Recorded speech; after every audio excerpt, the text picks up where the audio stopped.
Hey everyone, Zian over here from Nintendo Life. Now, obviously, this is a Nintendo-centric platform that we have here. Well, YouTube is the platform, but it's a Nintendo-centric channel.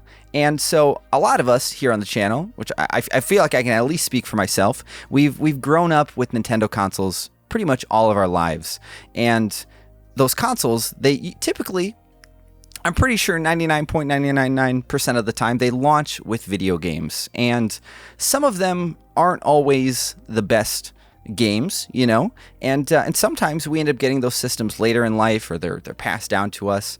And you know, everybody starts out with a system with a different set of games. And being that there's a couple of us on this channel, and that, like I said, that we've been with these systems for so long, I thought it'd be just kind of fun to touch back and talk about some of the games that we grew up with, the ones that we first maybe bought ourselves, or even just some of the ones that, you know, in case if the systems came out well before our lives, maybe we didn't buy any, but some of the ones that we first grew up with and that were memorable to us. So, and when I say we, that means, you know, I'm not alone in this discussion. Say hello, the wonderful Alex. Hello, it's the wonderful Wano Alex here. Directed by Hideki Kamiya. I love it so much. And the always eccentric John. Say hello. Hi, I've played games before. Wait, I thought that was one of the stipulations of being on this, is that you can't do that here. Yeah, you can't play games, John. Do we just talk about them and not play them? Absolutely. Yeah. That's the gimmick. That's what the comments say.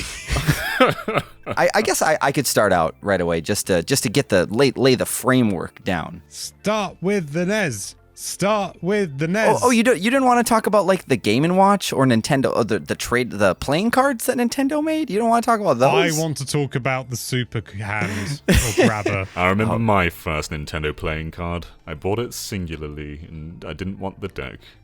That's not true. In 1993. Is this at a garage sale? I think John may be lying. Maybe. So also, I forget to mention that we'll be talking up to the N64 era of consoles. We'll do a follow-up video as well if people happen to enjoy this, and we'll talk about further consoles down the road. And but yeah, so we'll talk about N64 and Game Boy Color, I believe is the plan. So for me, for NES, my grandpa, I've talked about this on the channel before, but my grandpa, he ended up picking his up at Sears, and they had that well before I was born. And so I played a lot of games with him, though, and the family in turn. And we had like Super Mario Bros. And Duck Hunt, of course. He had, looking at the stack, because I still have some of his games, he had Double Dragon 2 and just the original Turtles. And but the first game I ever owned, like I know that I purchased myself, was Spy vs. Spy. Have either of you played that? No, I've heard of the series. It was just like an animated cartoon. Yeah. As opposed to the other kinds of cartoons. Yeah, so I believe it was either Mad picked it up, like the Mad Comics series, or it was just one of their creations. But we had Mad Comics in the basement at my grandparents' house, and we had a couple books of Spy versus Spy, and it was just, these two bird-esque human kind of characters that would, like lay traps on each other and pull pranks and so yeah, so the NES game is very much like in that same nature, just without any. I don't think it had any dialogue, but it's 2-player, and you run around in different rooms, and I think the screen like splits horizontally in the middle, and you lay traps on each other trying to kill each other. Because I remember it not being graphic, but like when you die and then you turn into an angel and you fly away, and it was one of those games that we just got the cartridge. We didn't have the manual, no box, so we just went into it knowing absolutely nothing. And I still to this day don't know how you lay traps. I don't really know what's going on, but I did have fun with it because I liked the characters at least and the ideas. But yeah, it was just I hate weird. to think how much you spent on that game and you don't even know the primary mechanic. I think it was probably only a couple bucks, thankfully. Like it was maybe $5 at the most, I think. I don't think it was much. And Grandpa probably gave me the money for it, and then I probably bought it anyways. Because I remember being with him. I even remember the house I bought it at, which is so dumb because I was probably like 6 or something. But yeah. Yeah, that's my one. So what about you guys? Oh, my first NES game is embarrassing. I never had a NES growing up. I still don't own a NES. I'm going to admit it. I just don't own one. They were never really super big over here in the UK. No. They were sold in like pharmacies, and that's not a joke. Wow. It was a weird release in the UK. It never really took off, nowhere near like it did in America. So as a result, the first NES game I ever owned, like actual physical cartridge, is Battle Chess. And Battle Chess. I got it through like this tiny subscription box when everyone was doing a subscription box. And I actually had a couple of videos, and I got in contact with these people, and they were like, "Hey, yeah, we'll send you a box to unbox." And this was back in the old days of the channel, 6 years ago. And one of the first games I got was a NES game. It was Battle Chess. It's chess, all right. That's about as much as I can say about it. Is it anything like the chess found in Harry Potter, but in NES form, or is it? Yeah, how It sounds that way. Sort It of, does. yeah. There's like animations that happen, but they're not great. Like they're not even not great. They're not great. They're pants. I love these two answers because so many people are like, "Oh, it's Mario, it's Zelda," but no, we got Battle Chess over here. Yeah. Hell yeah. What about you, John? What was yours? So I've gone over my history before. I won't go in depth, but I didn't really own. I had a Game Boy, but I didn't own Nintendo consoles until the Wii. I started off with the Dreamcast. My friends had Mega Drives and Saturns and a PlayStation. As Alex was saying, Nintendo weren't that prominent in the UK for quite a long time, up until the Game Boy, probably. I think the Game Boy N64 was when they took off, and even then the N64 lagged. Yeah, both NES and Super Nintendo are pretty hard to come across here, and a lot of the games are more expensive despite being 50 Hz. Yeah. Ooh, that's Thunder. Wow, that's what that was? Microphone. Yeah. That was your first game, Thunder? I've not heard of that one. Oh man, Thunder. What a game! But yeah, so I grew up with a Dreamcast, and I didn't really get into Nintendo console gaming until the Wii. So the Virtual Console is my portal to all this stuff. And I remember playing Twilight Princess, and I was stuck on finding that cat you've got to fish for, and you've got to fish twice, and it doesn't tell you you've got to fish twice. And I was like, that I've really had irritated enough. me. Yeah. I was like, I've had enough. I'm going to go on the Wii Shop channel, and I'm going to buy some retro games I'd never played before. So I bought Super Mario Bros. And The Legend of Zelda, which I know are very basic answers. And the first one I played on there was Zelda. And I think I actually had more fun with that NES Zelda than I did Twilight Princess at the time. It's just the moment-to-moment gameplay is just so instant, whereas Twilight Princess builds up over time. I think I just had more fun. But the first one I owned was also Zelda. So That was the first cartridge. Yeah, I've got into collecting around when I was, I'd say 14, 15. And I started actually buying the games that I played on Virtual Console. I wanted to own them. God, it's raining hard. Hopefully it doesn't pick up on the microphone, Xeon. Can't hear a thing. You should be okay. Alright. So, yeah, I got the gold Zelda cartridge, because a lot of the UK ones were grey, so I imported it from America to get the golden one. Oh, wow. So I really needed that. So I have a really boring answer compared to you two. It was Zelda. But that's really like nice, and it's always like heartwarming to hear that that the Virtual Console still was kind of like your gateway to things like that. And I think, I don't want to say a lot of people take that for granted, but I think, adult gamers, like even myself sometimes too, like will look at these different outlets for games, and it's cool to see that, even if some of us have already bought like The Legend of Zelda like 5 times over on Wii Virtual Console, and then we rebought it for a couple bucks on Wii U, and now we bought it on 3DS, and we had it on Animal Crossing, and yada yada, all these different ways. It's still cool to see that like Nintendo re-releasing these games is giving like a different generation the chance to play them, and like and it did something for you. So not to go on that too much, but it's nice to hear that. Yeah, and NES collecting nowadays is tough because all the NES prices have skyrocketed. And if you go on YouTube videos from like 2006, they'll say this cost me $5, this cost me $10. Zelda now, I just looked, costs £70 for a cartridge. That's just for the gold card? Yeah, it's just for the gold card unboxed. What happened? What about the grey? I think the grey one's around the same. Yeah, it's I think it's nuts. just as rare. At least in the US here, because they did a limited print. Not a limited, but less copies are grey. But yeah, everything's technically limited print, isn't it? That's true. We're limited print in a sense. Oh, yeah. That's right. Life is fleeting. Speaking of which, who wants to talk about? Yeah. Who wants to talk about Super Nintendo? I can give another great answer for the Super Nintendo. After Battle Chess, I can't wait.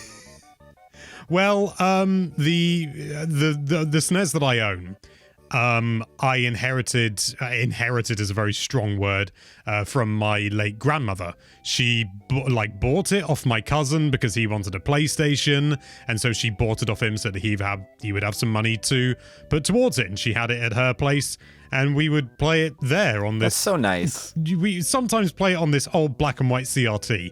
It was like a tiny portable one for a caravan. Classic times. Wow, nice. When she died, I genuinely really wanted that black and white CRT, and we couldn't find it, so that was a shame. And that had Super Mario World, it had Super Mario All-Stars, Star Fox, Stunt Race FX, some really good classic games on there. But I didn't buy those. Instead, the first SNES cartridge I bought was Killer Instinct. Ooh. Oh, wow. In about, it must have been about maybe 2011, roughly. Uh-huh. Because I think I was at uni, and I remember just being at my grandmother's house, and I was just like, I want another SNES game. And so I bought Killer Instinct, and yeah. That's a good pick. And it's a black cartridge too, right? It is, yeah. It's also weirdly light.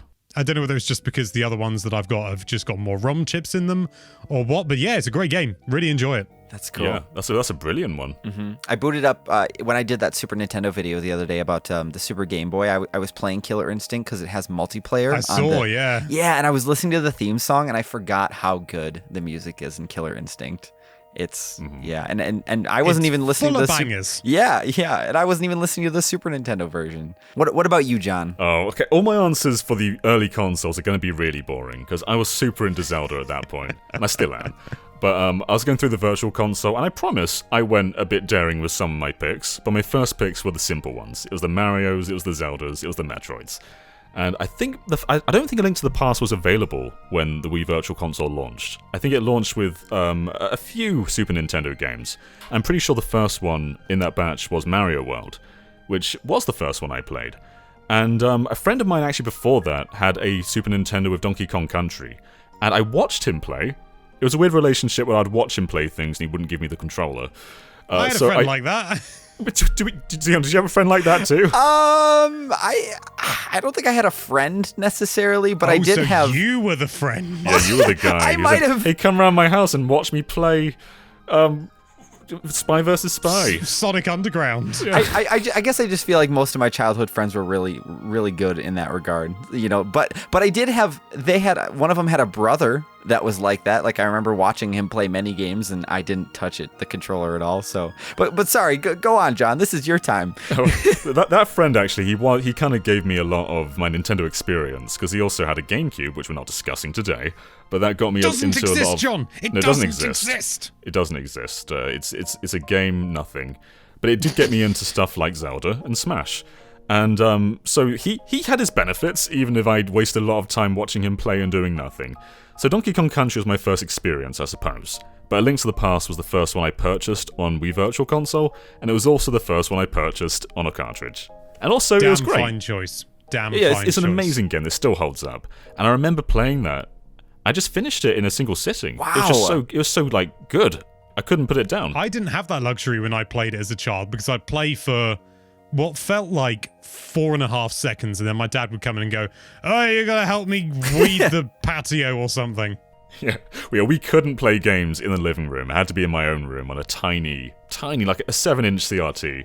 Because when in the living room, everyone just wants to watch TV, and I like when I was ill, that was the only time I was allowed to play games on there. I was never allowed to play games in the living room growing up. Like, even, like, apart from, like, maybe when I was, like, a late teenager, but even then, no. For the longest time, we played the N64 and the, well, admittedly, no, we did have a den at one point. My brother and I moved into one room, we had another room spare, which we used for gaming. But for the longest time, like on the Master System and even the beginning of the N64, we played in the kitchen.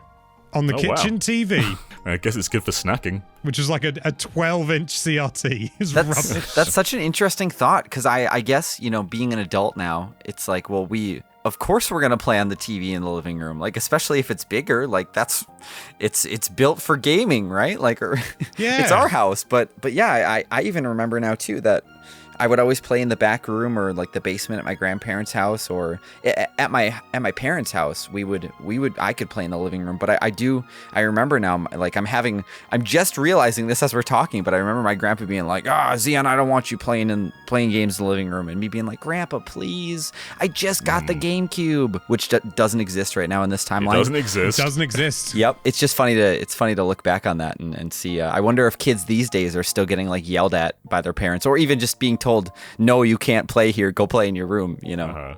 I don't want to go off on too much of a tangent, but I just had this wave of nostalgia remembering my brother and I being off from school. I think I must have been in infant school at the time, and we were playing Heroes of the Lance, Advanced Dungeons and Dragons Heroes of the Lance on the Sega Master System, which doesn't exist.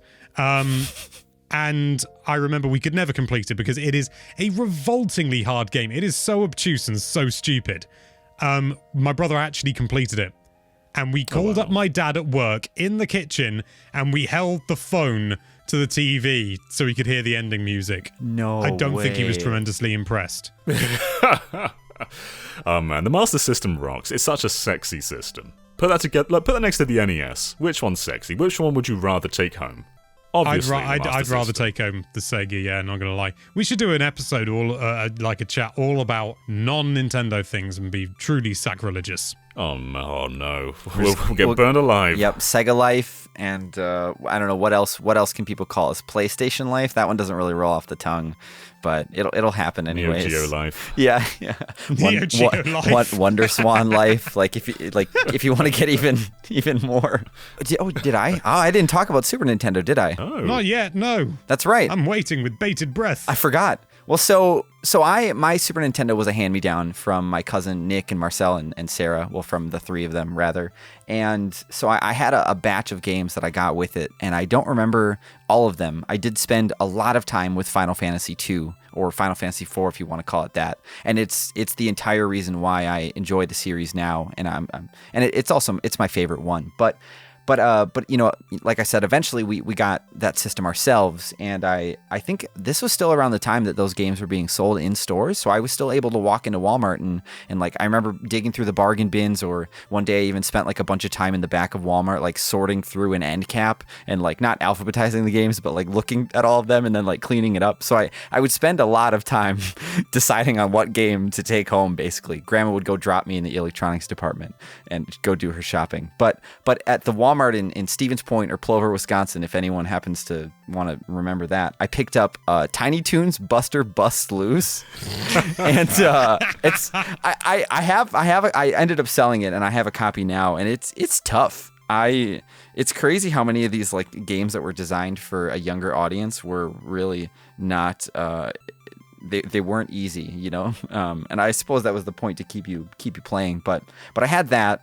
And then I also ended up buying Donkey Kong Country 2 at some point. Oh. Yeah, and that we never had, like I remember playing Donkey Kong Country at one of my mom's boyfriend's house back in the day, and but we never owned the first one. So Donkey Kong Country 2 was my first introduction with the Donkey Kong series, and I couldn't ask for a better game to start with. It's still my favorite, and I mean, nostalgia probably has a hold on me for that as well. But oh no, I mean, out of the original trilogy, 2 is absolutely the best. Absolutely. I mean, 3 has the best character, but, you know. Yeah, Dixie, she's great.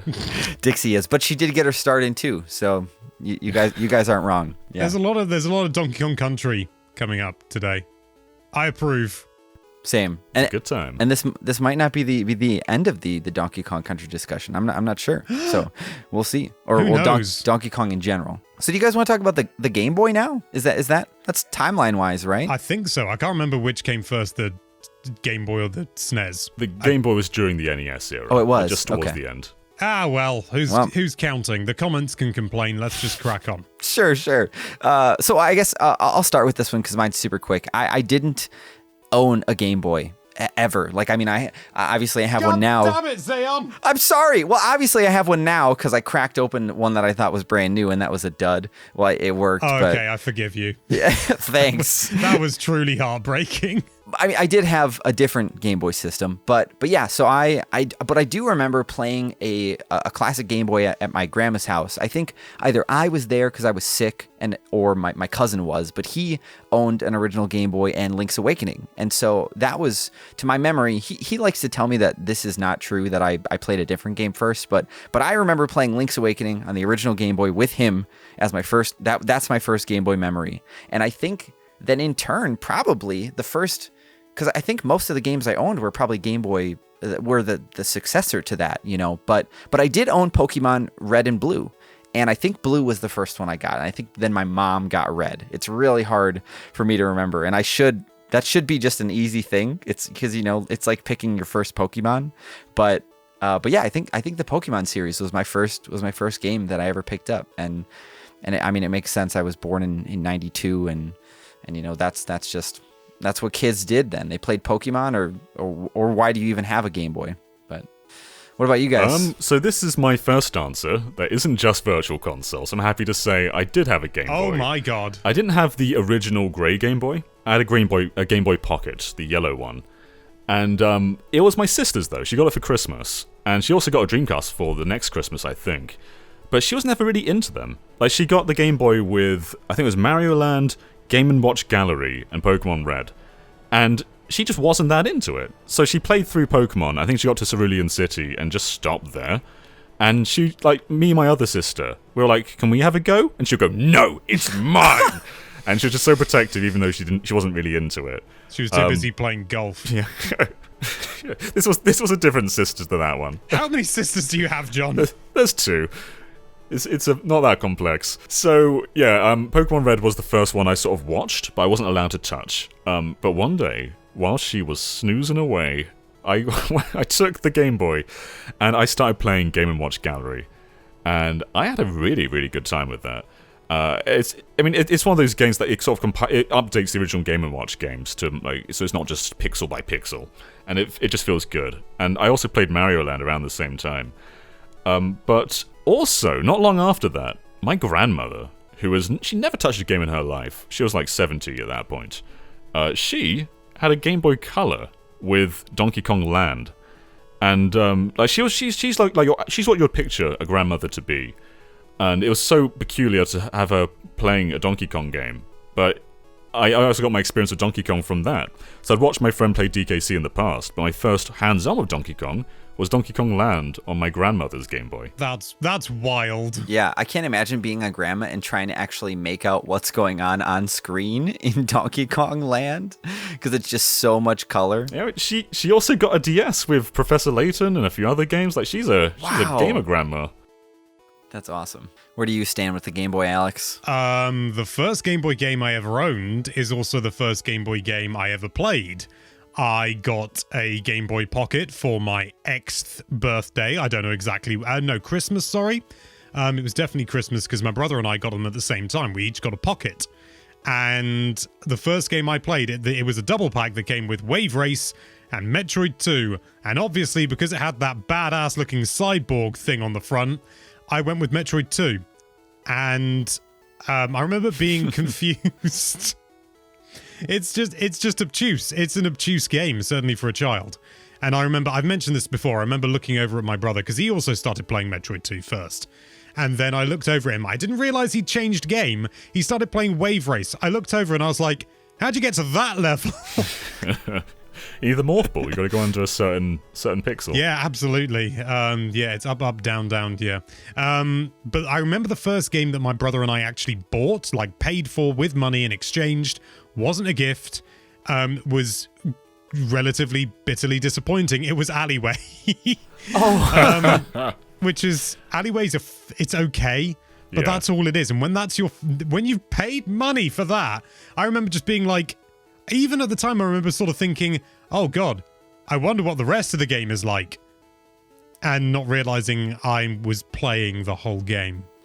I mean, I guess there's like a worse thing to like spend money on, but that's like the that's like the definition of a game.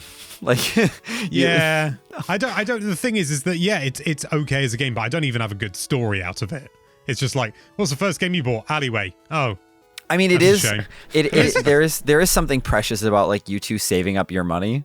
You know, like scraping, like digging under the couch cushions potentially, and like I don't know, maybe I don't know. Did you kids mow lawns? Like and then you go and buy. No, we didn't do that in the UK. We went around in rags and begged strangers for halfpennies and farthings. That's a whole lot that I'm not sure I want to ask about right now, but.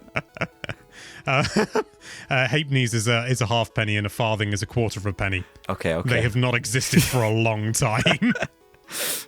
As in, they didn't exist when I was alive. I was painting a strange image of the United Kingdom. Are you not immortal? I thought you'd been around since the beginning of time. No, I've got a good 600 years left on me, but yeah, no, I was born. Wow. Oh. I can't wait for you to tell Tell me what the future's like, okay? Okay, I mean, if I'm able to tell you what the future's like, you should surely if you be can live present 600 in the years, future. probably you'll find a way to come back and tell us, right? Hopefully. Maybe. Hang on, let me just have a think. Future's rubbish. Dang it. It's full of bees. Gosh darn bees. Damn. I think we're getting slightly off topic. So the Nintendo 64, I think that's next on the docket. Yay! I love the 64. Well, Alex just talked. So John, what do you got? So this one also wasn't Virtual Console, but can I bring up the console that doesn't exist, the GameCube moment? No. Well, I'm gonna. I think if it's if it's relevant, yes. So the guy who let me watch him play games, I had the privilege to watch him play games. He had a GameCube with Wind Waker. And in the UK, it wasn't just a pre-order that got you Ocarina of Time. It basically came in most of the boxes. So it was like a 2-disc box with Ocarina of Time and the Master Quest on there. And that's not where my story ends, though. So we had both of those, and I'd watch him play both Wind Waker and Ocarina of Time. And I think it's great that despite Ocarina of Time being a generation older, we both gravitated towards that one. Even though it wasn't as stylish, I think we just loved the freedom and openness of the world, and it was just so good to just watch, and I was jealous, and I think this is kind of what spawned me wanting to get a Wii, because Twilight Princess was on the horizon, and I had Zelda fever, watching him play Wind Waker and Ocarina of Time. So I went into a used game store called Cart Club in Aldershot, and they had an N64 in there, and this was way before the retro boom that made prices go up, and they had an N64 with a copy of Ocarina of Time, I think for £15 for both of those, with the controller too. And I was like, John. I'm not waiting for Twilight Princess. I'm going to get my start now and buy the N64. And I didn't buy any other games for that system until years and years later. It was just Ocarina of Time and that system, and that justified it. And I had such a good time. And you know what? I finished it before my game-watching friend, and he had it for like a year. He sucked. Ha! Yeah. He didn't and I find think I Link's beat it. secret helicopter. I think I finished it within a week, so it wasn't like a sitting like Link to the Past, but it was a magical experience. And even though I'd gone through the PS2 era, that didn't deteriorate what Ocarina of Time was. It still stood really strong. It seriously is just such a standout game. For me on the N64, I didn't. I think Ocarina of Time was one of the first games I ever owned, but I'm not sure. I don't have any direct memories of like where it falls into the purchase timeline, I suppose, if you will. But it captivated me in just the same way. My mom and I would play through it together, and we had like 2 strategy guides because we were chumps and we couldn't figure out some of the puzzles. Or I would pass the controller off to her and let her do the shadow, the temple, because I was just too big of a baby to do it. Or go into the well. No thanks, Mom. That's all you. But I was also, this was probably when I was like 8 or 9 maybe. So not trying to justify my fear, but I was young. Zion still gets his mum to help him with the Shadow Temple. Dude, I would. I absolutely me would. the other day. It was really embarrassing. Some things you just can't let go of, you know? You just can't move past. But so the first one I owned was so I guess there's a bit of a story to this. So my mom and I, we were at Target, and we were looking at all the video games, and we didn't have a Nintendo 64 yet, but this was around the time that Pokemon Stadium launched. And in the US here, they did a special bundle that I think it came with 2 controllers, and it came with a copy of Pokemon Stadium. And the thing I remember most about it was the box was gorgeous. Like it had just this really impressive sort of unique art in the same like resolution of the art that you'd find on the box art of like at least in the US, Charizard and Blastoise are battling. And so it was like high res for the time, if you will, and it just looked cool. And I don't remember how I saved up enough money, if I sold some things or, we used to do a garage sale every summer, and so sometimes I would get $50 from selling some like old toys and things that I didn't even purchase in the first place, but I was getting the money anyways. But regardless, we went back a month later or something like that maybe, and we got there and the 64 was gone. They did not have the bundle anymore, and I was heartbroken. But they did still have the Atomic Purple bundle that came with 2 controllers, and they had a copy of Pokemon Stadium. So I still went home with everything. It was great. I loved it, and but I still to this day wish I could have got that bundle, because it is. I look online and I see the prices of it, and I'm just like, God, why didn't you have money, young Xian? But dude, the mini games though, like hooking the Ekans onto those things, the Rattata run, it's golden stuff. Yeah. We should all somehow find a way to, like, when eventually we all actually manage to meet up in person, we've got to play Pokemon Stadium. You're right. We should start curating a list. As long as we don't play Clefairy Says or whatever it is. It's so long. I wouldn't mind just playing it just to put, if we're all there together, I think it'd become a shared experience, Oh, I don't mean make a video about it. I just want us to play it. We'll do Pokemon Stadium, and we'll do Tetra Trackers from 4 Swords Plus. Oh, yes. That's good. Never played it. Well, you couldn't have played it because it actually hasn't come out yet, Alex. That's why. It's on the mysterious, non-existent console. Absolutely. I see. My N64 experience, I've mentioned this before on the channel, you guys know it, but I'll very briefly go over it. So the N64 that I currently own was belonged arguably to my brother. He won it in from a copy of the Beano by counting party rings in an image. But he only won because I pointed out a 30th party ring. He thought there were 29. I guaranteed him that there was another one. I said it would be weird for them to do 29. He was adamant, but my parents were like, no, I think he's right. He won the damn N64 because of me. So you won. I think you I'm won justified. it, but he took the your system. Victory. Yeah. Well, I think it was a joint effort. Let's leave it at that, I think. And it was in the Beano, which is a children's comic, and the prize was an N64 and a copy of Goldeneye 007. They didn't quite get the Goldeneye 007's like a 15. So when my brother won it, they were like, hey, congratulations, sort of please get back in contact and everything, and we did, and they were just like, oh, you're quite young. They refused to send us Goldeneye in the end because we were too damn young. I think my dad tried to say to them, oh, he'll accept it or something, but they were just like, no. So instead, the very first game we got was Star Wars Episode 1 Pod Racer. Oh, wow. That's a good choice. Yeah. It's an average choice. Aww. It's gone down in history as a pretty hidden gem of the Star Wars games. It's better when you actually understand how to handle the game, which I did not understand when I was younger. It's slightly obtuse. Or I was just an idiot. I suppose the arcade version, and I think it came out on Dreamcast, which we don't talk about here either. Yeah. But I think that maybe those could be better. But so did they send that to you instead, or was that a game that you purchased then, or did you get a replacement? If not, yeah, no, they sent that to us in lieu of GoldenEye 007. I see. And then the first game we bought was from my dad, and it was GoldenEye 007. No way! he was just like, you were promised this game. I'm going to get you this game. So he bought us GoldenEye. And that's great. I'm not sure how my mum felt about it. I spoke to my mum not that long ago. She wasn't aware how many gory games I played when I was a tiddler. Even Turok Rage Wars, I don't think she would have liked, because there's a weapon in it where you shoot someone and it infects them with essentially an alien from Alien.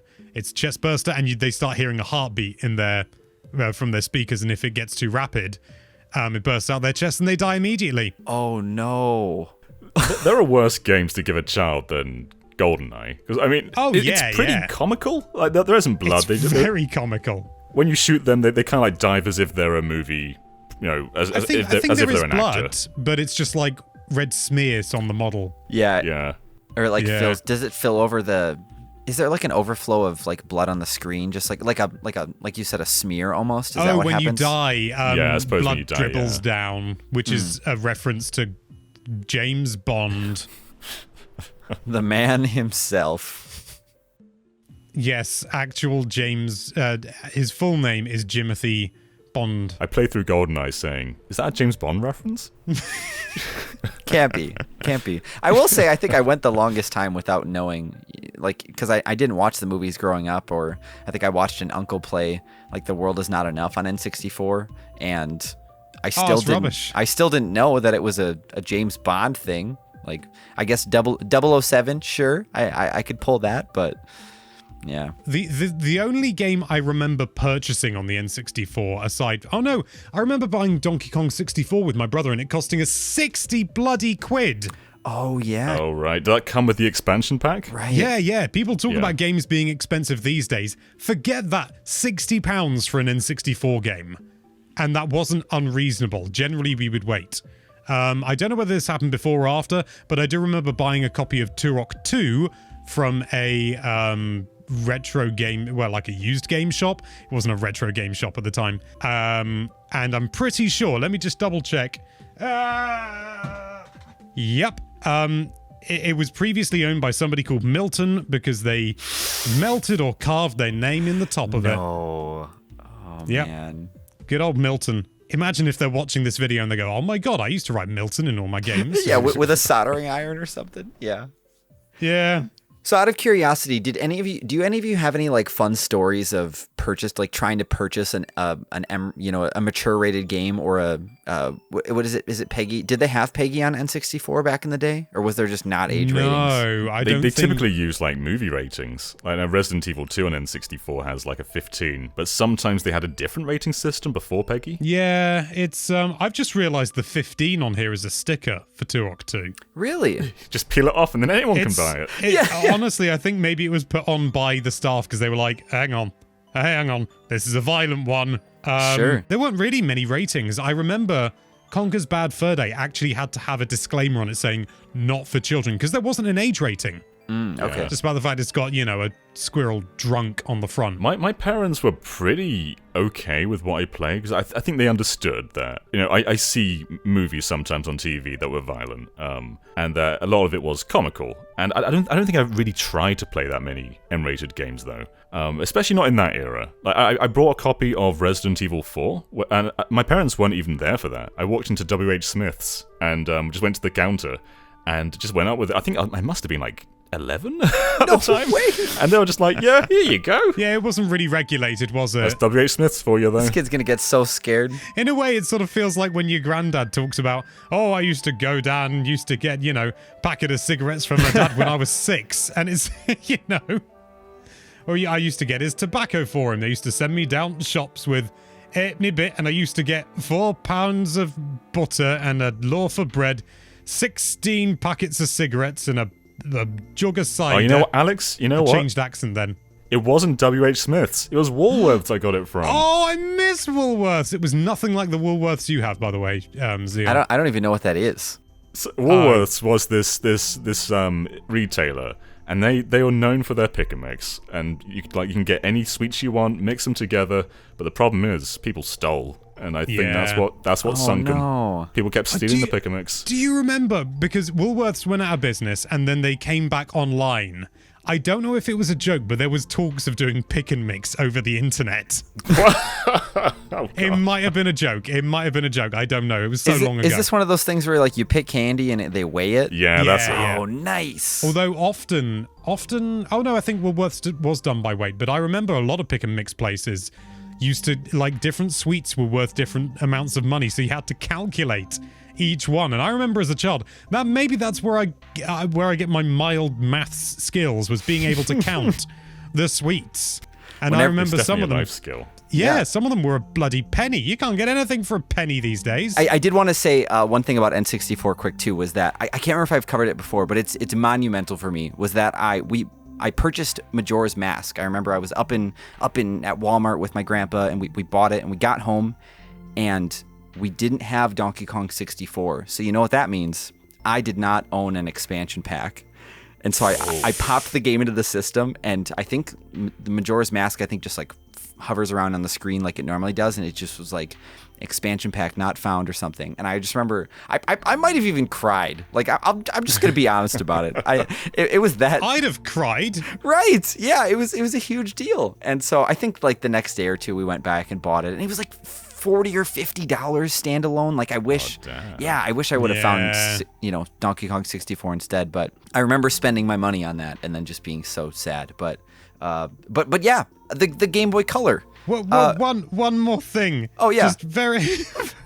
It's just a fun little interesting nugget of history. Donkey Kong 64 requires the expansion pack, and nobody really knows why. Not even Rare. There was just a bug. Makes it work. Yeah, there was a bug in the game. It doesn't require the memory, the additional memory in there. There's a bug in the game, and having the memory expansion solved it. And they couldn't find it, so that's why it came bundled. Because it was like, well, it's kind of our fault. They just went up to Miyamoto, cap in hand, and said, "This is your fault." That's the end of the story. Game Boy Color.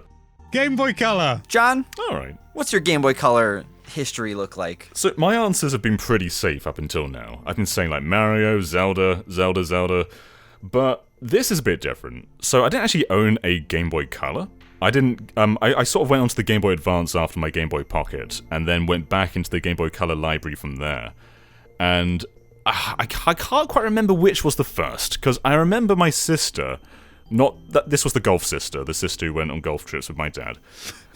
She went on holiday with her friend's family, and my mum thought I might feel left out, which to be honest, that didn't really cross my mind. And this is one potential answer. She took me to Game, and we bought a copy of Pokemon Silver there. Although I think Pokemon Silver is actually compatible with the original Game Boy too. So that's not really color exclusive. It was Crystal that was. You're right, absolutely. Yep. Yeah, so that's one potential answer. The other one, though, is 102 Dalmatians, the lovely adaptation of the Disney sequel 102 Dalmatians. I actually got 102 Dalmatians for both Game Boy Color and Dreamcast. I had the Dreamcast one too. That's a special answer, John. That's a very special answer. Why? Why were you obsessed with this average sequel?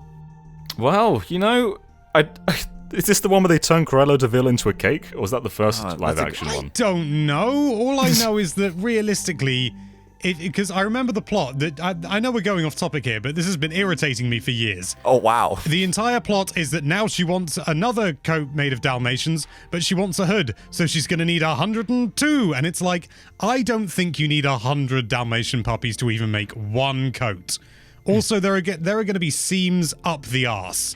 You are going to look like a fool. Think about this before you do it. It's such a flimsy premise, although I think Hugh Laurie's in it. Yeah, I think you're right, yeah. I love these kind of answers, though. Who can really argue with fashion, though, Alex? It's in the eye of the perceiver. Jean-Paul Gaultier. Oh, there you are. I butchered that pronunciation. I like it when it's not just Mario and Zelda, though, because I think everyone as a kid played a rubbish game. I mean, we all bought licensed games. I remember trading in JoJo's Bizarre Adventure for the Dreamcast, which is now a pretty rare game. I traded that in for Finding Nemo on PS2. Oh, I remember that you did buy, or you traded in stuff for Finding Nemo, but I didn't know you did JoJo's for that. Yeah, JoJo, and that's like a £100 game now, I think. It might be more than that. I think last time, because I started watching the Finding series Nemo recently. Worth? Oh, nothing. I'm sure Finding Nemo's not worth that much. I think JoJo is like, last time I checked, I thought it was like 300 on the Dreamcast in the US. Is it that much? Oh, God. Oh, pass, John, what's wrong with you? It happens. It happens. That's a discussion for another video that I still really want to do. It's just things we regret. Alex, do you want to talk about your Game Boy Color experiences? My Game Boy Color experiences are very anticlimactic, so should we save it for the end? Okay. Sure. Ending on a low note. So for me, I don't remember if I was like a good boy or maybe it was my birthday. I don't know why I got this. Oh, good boy. Was it? I'm glad that was so funny. I just thought it was the right thing to say, but I'm glad. Clearly, I wasn't that good though, because I got a dandelion yellow Game Boy Color, and wait. Oh shoot. Maybe I got a green one. I can't remember. Oh no. My mom and I both had. Thank you. My mom and I both had Game Boy Colors, and one of us had the green one, and one of us had the yellow. But now I can't remember. But I do know for a fact that the games I got were Tarzan, Disney's Tarzan on Game Boy Color, and I remember just being like, why? There were so many other games I could have got. Sasha's first Game Boy Color game. Yeah. Oh. The Game Boy Color was definitely a Disney adaptation system, wasn't it? It was, yeah. It was. So many kids had it, and yeah, it was just like that. You're right. That was the time when Disney was like. I mean, they've always kind of been in the face, I guess, but yeah, like anything Disney, kids wanted it, and apparently my mom thought I wanted Tarzan, and so I got that, and it's not very good. And I actually I sold it, and I've seeked out. I have a physical copy of it now with the box and everything, just to help commemorate that experience, if you will. But I also got Pokemon Pinball, which I love. To this day. I'm so glad I got it. But I didn't have Pokemon Red, Blue, or Yellow. I started, my first Pokemon game ever was Pinball. And so, yeah. That's not a color game, though, is it? It is, actually, yeah.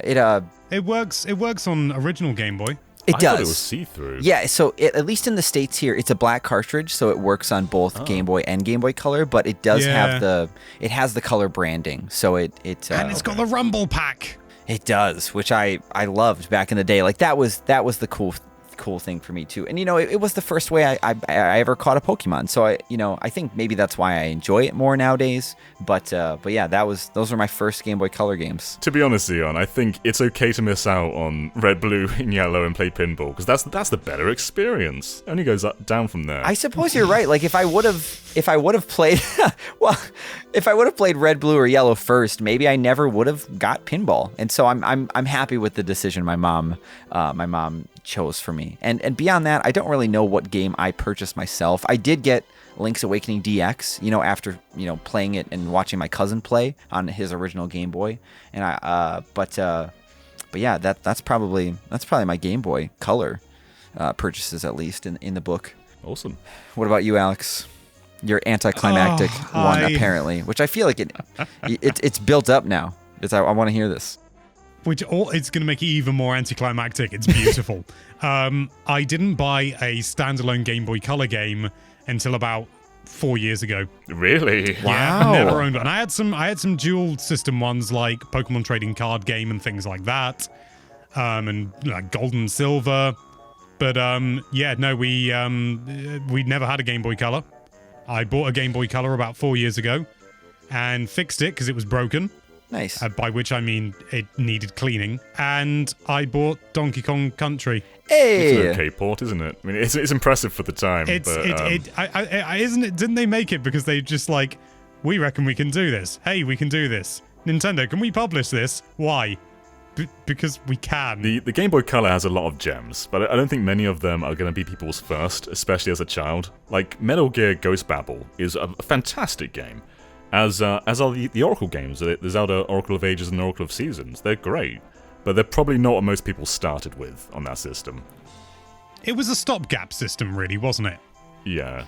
Yeah, it's tough too because so many, which I'm glad it functions this way, but so many games were designed to work on both. Like the I forget that Link's Awakening DX was also a multi-platform game, if you will, at that point. And but Oracle of Ages and Seasons weren't. Not really, no. Well, DX was it's a black cartridge. Its own thing.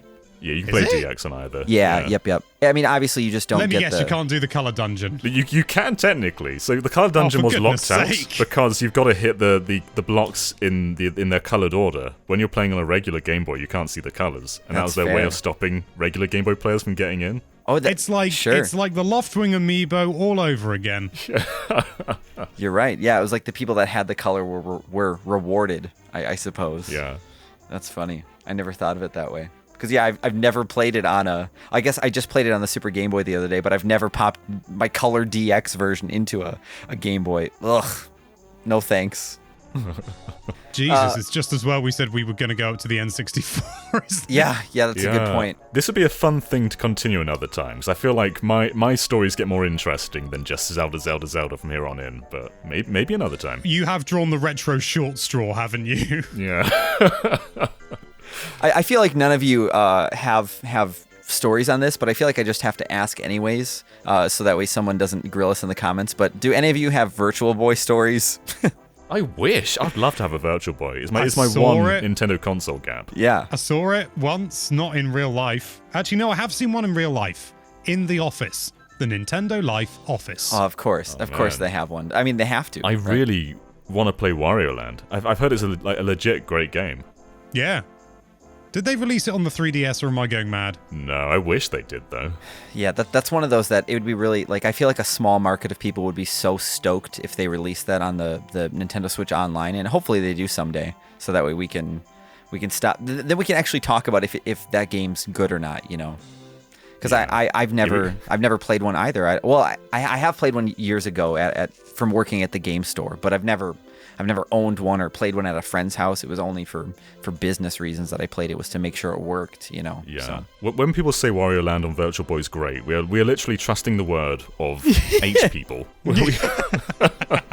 That's fair. Well, yeah, I suppose that this is a good time to round it out, because we've made it to the point that we set out for ourselves. Hell yeah. So, and this is fun. I like always, you know, so many of us have been around playing games for so long that it's just we have these memories, and it's fun to bring them to light. So yeah, let us know in the comments down below what systems, you know, you grew up with, and what games that you played, or that you first bought yourselves, that you saved up all your hard-earned garage sale money, or the money that you made from picking up garbage in the streets that the government paid you, because that's how the world works, right? Yeah, I'm pretty sure. That's a standard sentence. I knew it. Thank you. And as always, if you enjoyed this video and you want to see more content like this, you know, like a round 2 of this video, then why don't you go ahead and head over to that subscribe button and tell it that it was your first subscribe button that you ever clicked. And don't lie. Please make it the first one. Wonderful. Thank you all so much for watching. I'm Zion from Nintendo Life. Stay safe out there, and we will see you next time. Here's a tease for the next part if it happens. The Game Boy Advance sounds a bit like this. Ding!